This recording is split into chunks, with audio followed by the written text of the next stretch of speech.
दोस्तों, अगर आप भी 24 फरवरी को देने वाले हैं हिंदी का एग्ज़ाम, तो आपके लिए ये परफेक्ट और बेहतर तरीके से हिंदी का पेपर मैं बता रहा हूँ डिटेल में।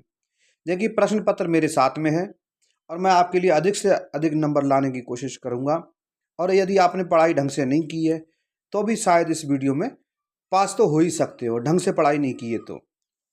वरना आपको याद करना पड़ेगा, तभी आपको परसेंटेज अच्छी आ सकती है। देखिए, प्रश्न पत्र में किस प्रकार से, ये देखिए पिछले वर्ष का 2025, ये नया वर्ष के लिए प्रश्न पत्र है। 24 फरवरी का यदि आप एग्ज़ाम देने जा रहे हैं, तो ये आपके लिए बेहतर परफेक्ट वीडियो है। इस वीडियो के माध्यम से मैं आपको बताना चाहूँगा, देखिए इस ट्रिक के साथ कि आपको हिंदी का पेपर कैसे देना है और आपको कैसे पास होना है। देखिए, इससे पहले हमारे चैनल को लाइक कीजिए, चैनल को सब्सक्राइब कीजिए, बेल आइकन का चिन्ह दबाइए। दोस्तों, मैं ऐसी ही वीडियो लाता रहूँगा। देखिए, सही नंबर आप कैसे ला सकते हैं। हिंदी का प्रश्न पत्र है आपके सामने, ये 24 फरवरी का है। शुरू में लिखा हुआ है, प्रारंभ में 15 मिनट परीक्षार्थियों को प्रश्न पत्र पढ़ने के लिए निर्धारित किए गए हैं। उसी हिसाब से आप अपनी तैयारी को करिए। अब देखिए, आपको कॉपी में पहले एंट्री कैसे करनी है और जो कोड दे रखे हैं वो आपको कैसे भरने हैं। देखिए, प्रश्न पत्र में मैं सारी डिटेल आपको बता रहा हूँ। 100 नंबर का टोटल पूर्णांक का 100 नंबर का पेपर है हिंदी का। अब आपको 100 में से कितने नंबर लाने हैं ये भी मैं आपको बताऊंगा डिटेल्स में। मेरी पूरी वीडियो देखते रहिए। देखिए, 70 नंबर ला सकते हैं आप आराम से, अगर मेन और मुख्य निर्धारित पाठ्यक्रम में दिया हुआ उनकी तैयारी करेंगे तो किस प्रकार से नंबर ला सकते हैं 100 में से 70। आप देखिए, ये प्रश्न पत्र दे रखा है आपका। प्रश्न पत्र है, अब इसमें सबसे पहले आपको दिया है माध्यमिक शिक्षा परिषद उत्तर प्रदेश इंटरमीडिएट परीक्षा है। इस तरह से आपको कॉपी मिलेगी। दिखा, किसी भाग में अपना नाम ना लिखें। ऊपर नोट्स में लिखा हुआ है, परीक्षार्थी उत्तर पुस्तिका में किसी भाग में अपना नाम ना लिखें। अब देखिए, इसमें क्या क्या होता है सारी चीज़ें मैं बताऊंगा। ये कॉपी आ लिखा है, यानी फर्स्ट कॉपी को हम आ बोलते हैं, सेकंड कॉपी को बा बोलते हैं और थर्ड कॉपी को हम सा बोलते हैं। इसी प्रकार से कॉपी ले सकते हैं। अब आप देखिए, लिखा है परीक्षार्थी सभी प्रविष्टियों का शुद्ध स्पष्ट रूप से स्वयं भरें। तो यहाँ पे देखिए, परीक्षार्थी का अनुक्रमांक ये अंकों में है। अब अंकों में कैसे लिखना है आपको, जैसे मैं आपको बताऊंगा। आपके जो प्रश्न पत्र में ये कैसे लिखना है, जैसे आपका एडमिट कार्ड दिया होगा। एडमिट कार्ड में आपका दिया है 16, 17, 5, 523, इस प्रकार से है। तो आपको कैसे भरना है शब्दों में, अंकों में तो भर दिया इस तरह से, तो वो तो भर ही जाता है। लेकिन अनुक्रमांक जो आपका शब्दों में भरना है, देखिए कैसे भरना है। इसे आप भरोगे 1, 6, 1, 7,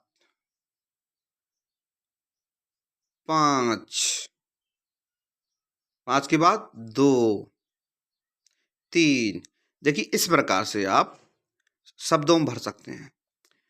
अब देखिए, विषय आपका क्या रहेगा। विषय आपका दो ही प्रकार की हिंदी होती है, साहित्यिक हिंदी या सामान्य। तो आपकी सामान्य हिंदी, विषय की जगह पे आप भर देंगे सामान्य हिंदी। अब प्रश्न पत्र आपका कौन सा रहेगा, केवल मतलब एक ही प्रश्न पत्र होता है तो केवल हो गया।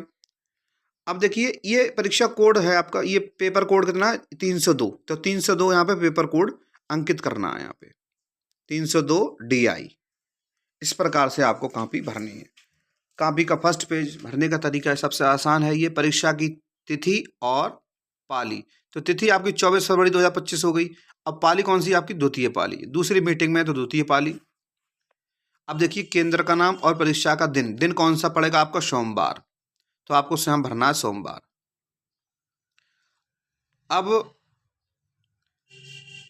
परीक्षा कक्ष की संख्या कौन से नंबर में कौन से कक्ष में हो, तो आप भरना है। जैसे 18 है या 15 है या 16 है, जो भी है आप इस प्रकार से जिस रूम में बैठो उसका नंबर भरना है।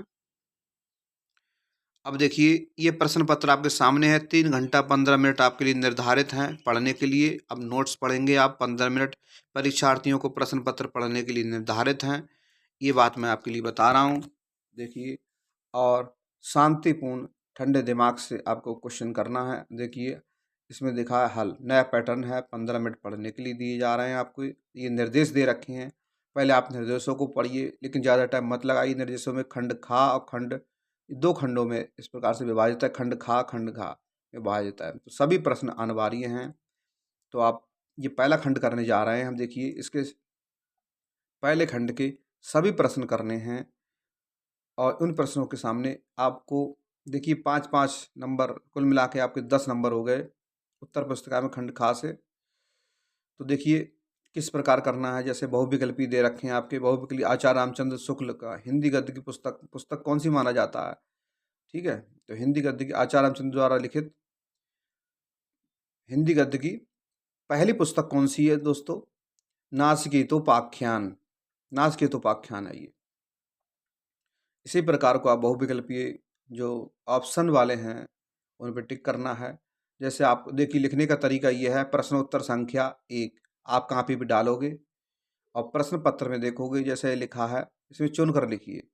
तो पहले का है, का हमारा कौन सा है? प्रथम है। का प्रथम पार्ट्स है। अब देखिए ये दिया जा रहा है का प्रथम पार्ट्स। तो हमने का फर्स्ट डाल दिया नासिकेतोपाख्यान।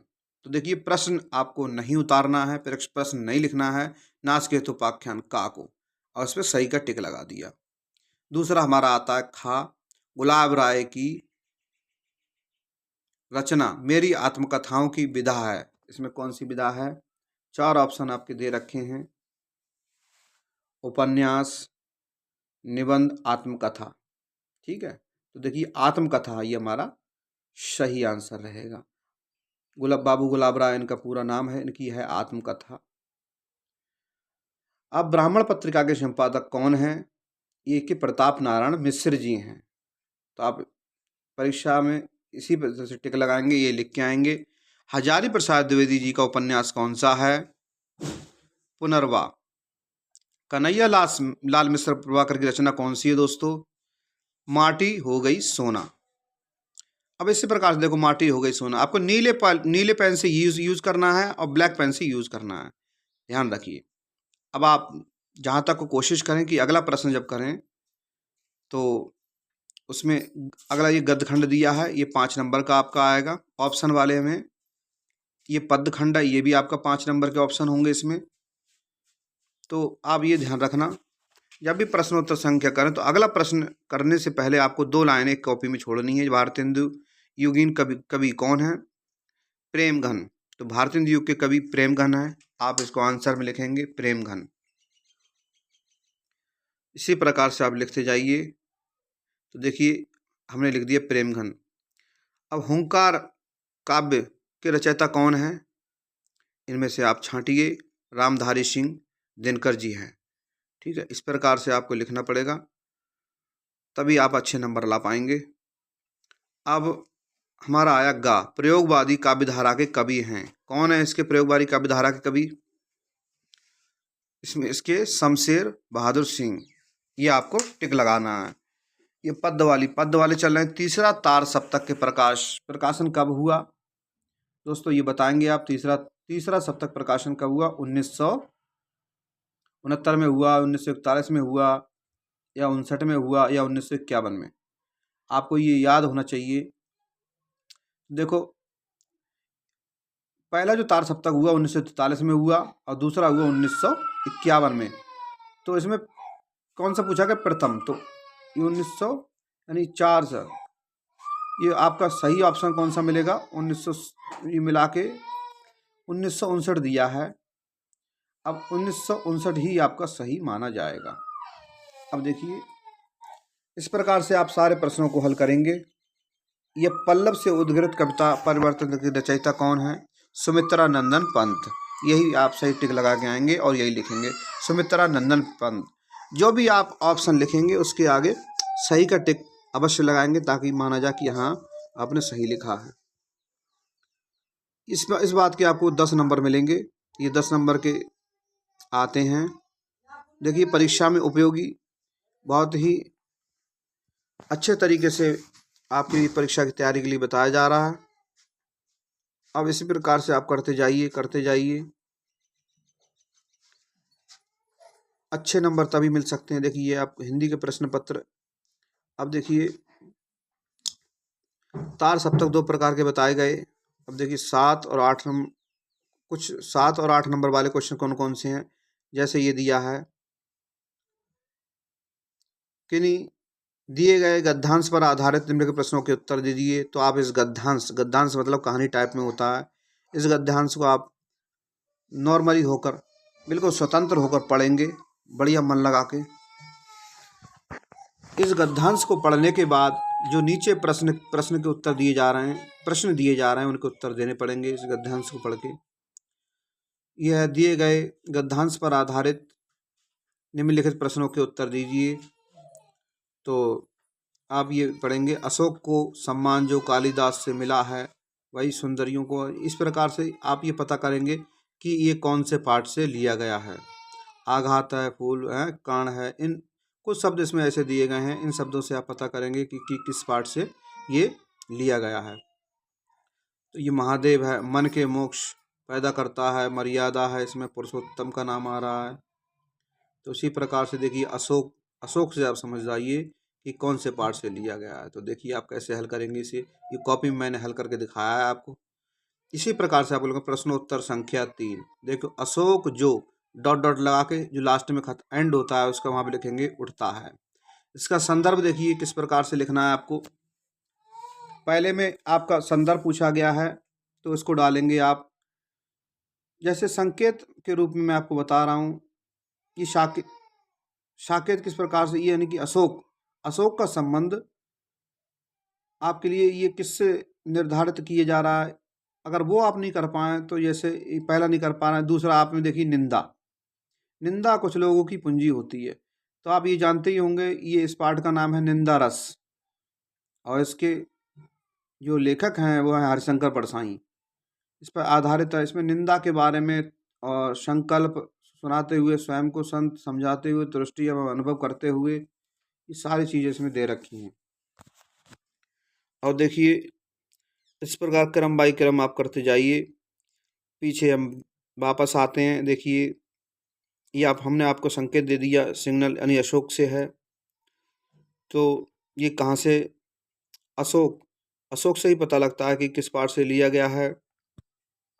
तो देखिए कैसे करेंगे इसको, इसका संदर्भ इसी प्रकार से आपको संदर्भ करना है। अथवा में देखिए कुछ पद्यांश गद्यांश समझ में अगर ना समझ पाओ तो उनके प्रश्न नीचे पर जो प्रश्न दिए होते हैं उनसे समझ जाइए कि किस प्रकार करना है। अब देखिए डिटेल में मैं संदर्भ बताता हूँ कि प्रस्तुत गद्यांश आचार्य रामचंद्र द्विवेदी द्वारा, आचार्य हजारी प्रसाद द्विवेदी, सॉरी, आप इसको क्या करोगे, इसको या तो अंडरलाइन कर दोगे ये आचार्य हजारी प्रसाद द्विवेदी, या फिर ब्लैक पेन से लिखोगे इसे, लिखित अशोक के फूल नामक निबंध से उद्धृत है। ठीक है, यहाँ से आप पता लग रहा, ये आपका रेखांकित अंश, ये कैसे करते हैं। तो देखिए रेखांकित अंश या मोटे अक्षरों में जो लिखा रहता है तो इस तरह से अंडरलाइन आती है इसके नीचे। तो केवल जो नीचे अंडरलाइन है उसे रेखांकित बोलते हैं, इंग्लिश में अंडरलाइन कहते हैं। तो ये रेखांकित अंश की व्याख्या आप हेडिंग डालेंगे अगर पूछा गया है तो खा में।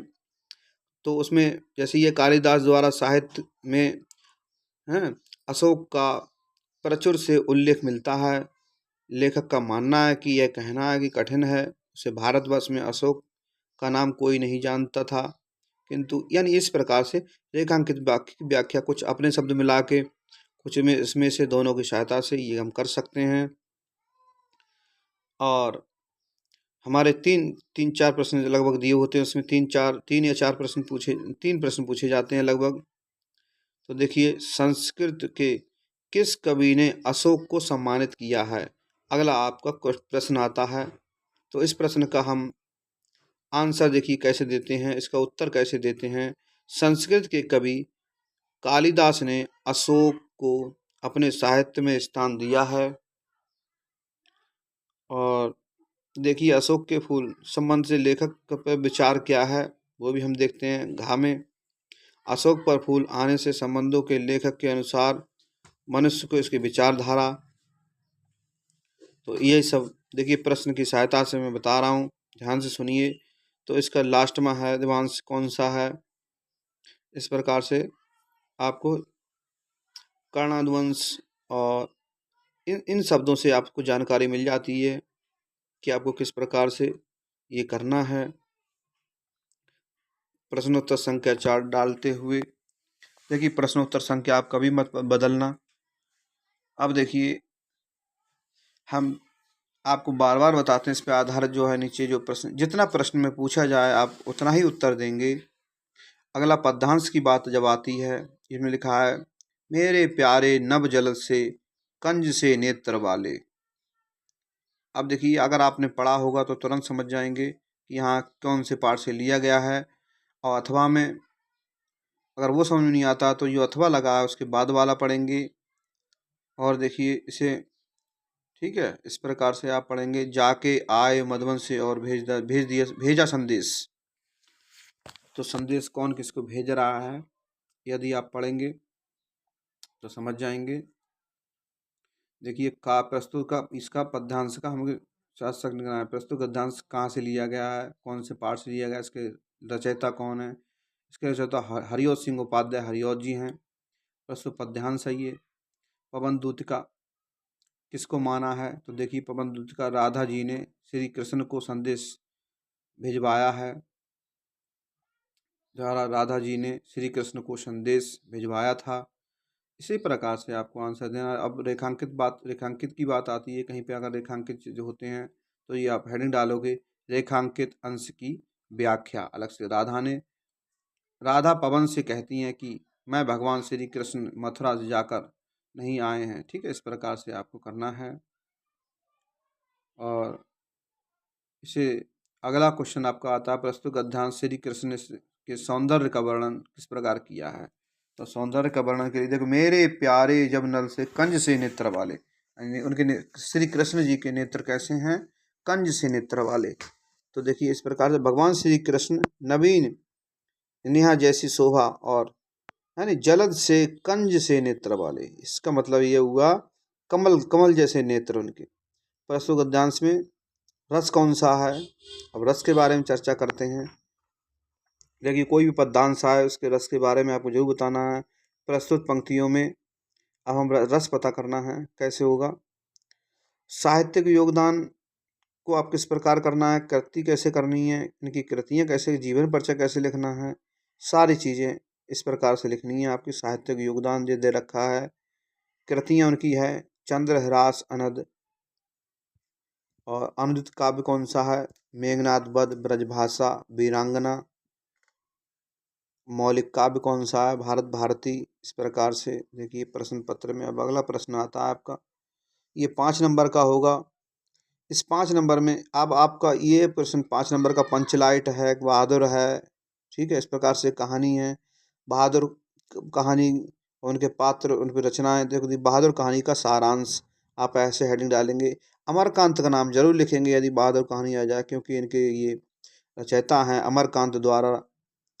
बहादुर कहानी एक मध्यम वर्गीय परिवार के जीवन की समस्या को लेकर चली हुई है। इस बेसहारा लड़की की मार्मिक कथा है ये पंचलाइट।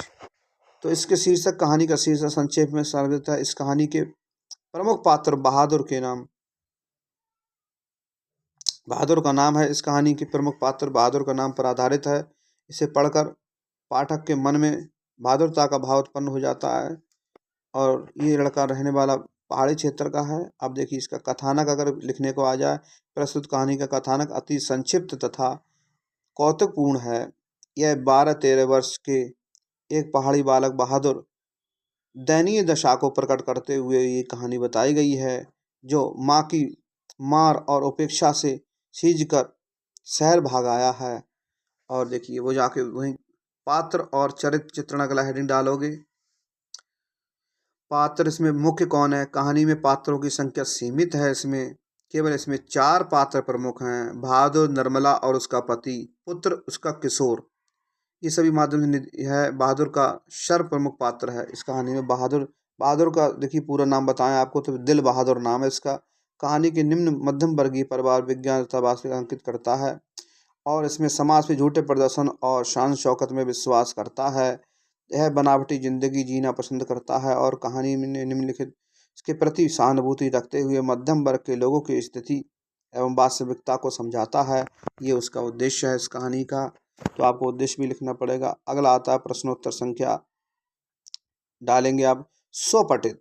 देखिए स्वपठित का मतलब जो आपके जिला में आता है, देखिए हर जिले के लिए अलग अलग दिया है। जैसे त्यागपथी है कुछ जिलों के लिए, ये आपका 5 नंबर का आएगा। त्यागपथी है और सत्य की जीत है। इस प्रकार से आपको करना कौन सा है, अपने जिले के अनुसार आपको करना है स्वपठित। जो आपने पढ़ा है तो उसके बारे में उसकी कथा वस्तु भी आ सकती है। और अधिकतम आपको ध्यान रखना है पन्नों की संख्या 2-2.5 पन्ने में लगभग करना है ये, 3 से 4 पन्ने के बीच में। कानपुर जिला के लिए मान लो तो कानपुर जिला के लिए कौन सा आता है। अब बदायूं जिला है, मान लो ये बदायूं जिला के लिए सत्य की जीत है। ठीक है, इसी प्रकार से हर जिला के लिए स्वपठित का मतलब यही होता है जो आपने पढ़ा है अपने अपने जिला में। देखिए मैं आपको पूरी तरह समझाने की कोशिश करूँगा आपको। जैसे ये 24, अब आपको जैसे 24 से 22 के सब शुरू में 24 से 22 शब्दों के बीच में इसकी जानकारी देनी है। और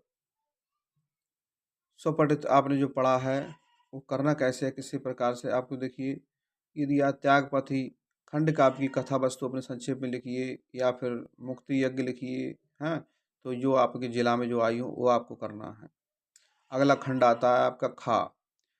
देखिए खंड परिवर्तित तभी करिए जैसे आपका ये दिया संस्कृत या फिर गद्यांश में से किसी एक का संदर्भ लिखिए। अब देखिए संस्कृत खंड आ गई, ये आपको 7 नंबर का है।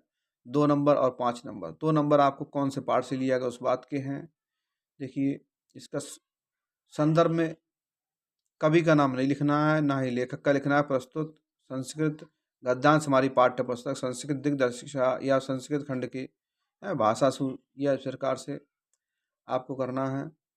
अथवा ये महामना मदन मोहन मालवीय द्वारा रचित ये पाठ है आपका, ये मालवीय द्वारा। तो आपको इनकी हिंदी बनाने के आपको 5 नंबर वो मिलेंगे। 5 और 2 7 नंबर का टोटल ये आएगा। संस्कृत साहित्य सहसम, तो ये आपने शुरू में लिख दिया और लास्ट वाला आपका दिया है संस्कृत साहित्यम सहस्तम तीदृशी। अब देखो संस्कृत दिग्दर्शिका के संस्कृत भाषासु महत्तम नाम पाठ से अवतरित है। जिस पाठ से भी उस पाठ का नाम लिख देंगे। अब आप अगला हेडिंग जब डालेंगे तो लिखेंगे अनुवाद। अनुवाद आप डालेंगे ब्लैक पेन से, फिर हिंदी संस्कृत इसकी जो हिंदी बनी है वो आपको नीले पेन से लिखनी है। संस्कृत साहित्य सरस है और इसका व्याकरण सुनिश्चित है। इसके गद्य और पद्य भावों को स्पष्ट करते हैं और वह श्रुति मिलता अधिक कहने से क्या। चरित्र निर्मल, जैसा विवेचना संस्कृत साहित्य देता है वैसी ही प्रेरणा दूसरों को साहित्य देता है। इस प्रकार से आप इसको करके आएंगे एग्जाम में। अगला आता है आपका श्लोक पर आधारित संदर्भ।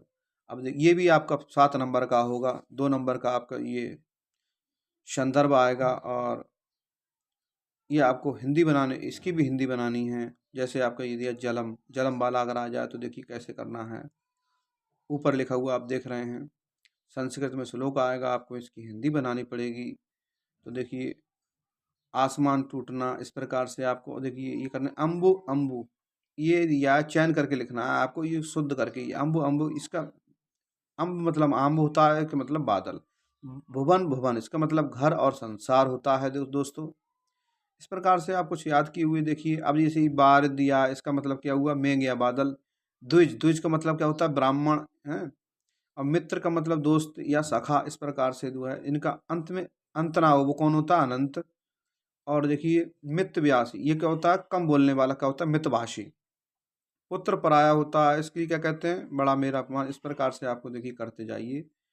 और समय कम है, आप अपना समय का सदुपयोग करते हुए अब देखिए दोहा चौपा सोठा अलंकार वगैरह इन सब आते हैं, आपको याद करना है। जैसे 6 नंबर का आपका कौन सा आएगा और 9 नंबर का, इसमें 9 नंबर, ये 6 और 9 टोटल मिला के हमारे 15 नंबर हो गए। ये आपको जहाँ तक है लास्ट में करिएगा। ये 15 नंबर 100% हैं और आपके ये आ सकते हैं, कोई आना बड़ी बात नहीं। जैसे कि आपके निबंध दिया है कि ये निबंध को आप करते करते जाइए। और देखिए जैसे आपको ये 4 + 5, 4 और 5 दोनों मिला के 9 नंबर तो आपके ये हो गए, इसके निबंध के हो गए। अब देखिए किसी एक पर आधारित नहीं मिलकर ना, जैसे भारत कृषि है, भारत लोकतंत्र भविष्य है, विज्ञान व वरदान अभिशाप है, और विद्यार्थी जीवन में अनुशासन है, मेरा प्रिय कवि है। देखिए प्रिय कवि पे अगर आ जाए तो एक तो कवि का जीवन परिचय करेंगे आप, और दूसरा आप इसका भी जीवन परिचय करते हुए करेंगे। और 70 नंबर ये लाना बहुत ही आसान है, ज़्यादा कठिन नहीं है। आप विभिन्न प्रकार से किसी भी तरीके से करते जाएंगे तो भी आप आराम से, और हमारा चैनल सब्सक्राइब करेंगे। देखिए पूरी कोशिश की है हमने। हमारा चैनल लाइक कीजिए, सब्सक्राइब कीजिए। जय हिंद।